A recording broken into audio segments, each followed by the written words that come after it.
Hello, இன்றைக்கி பார்க்க போகிறது பீட்ரூட் அல்வாங்க. அது கடாயில் நம்ம 1 கப் ஆயில் சேர்த்திக்கலாங்க. 1 கப் பீட்ரூட் நான் எடுத்துருக்குறேங்க. 2 பெரிய பீட்ரூட் நான் சீவி எடுத்துருக்குறேங்க. இப்போ எண்ணெயில் நல்லா வேகணுங்க. நல்லா கிளறி விட்டுக்கலாங்க.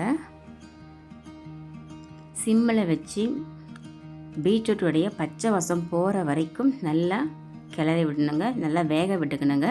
பீட்ரூட் வெந்த உடனே 3/4 கப்பு அளவுக்கு சர்க்கரையை சேர்த்து நல்லா பீட்ரூட்டும் சர்க்கரையும் நல்லா கலக்கி விடுங்க.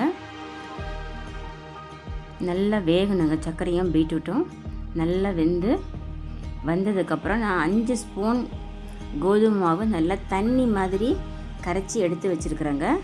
இப்போ நம்ம அதில் சேர்த்து கட்டி இல்லாமல் நல்லா கிளறி விட்டுக்கிட்டே இருக்கணுங்க. கைவிடாமல் சிம்மில் வச்சு தாங்க செய்யணும். நல்லா கிளறி விட்டுட்டே இருங்க.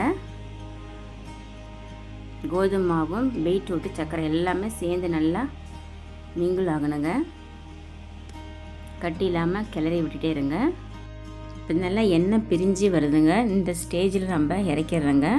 நம்ம கையில் எடுத்து பார்க்கும்போது கையில் ஒட்டாமல் வரணுங்க. இதுதான் பதம். டேஸ்டான பீட்ரூட் அல்வா ரெடிங்க.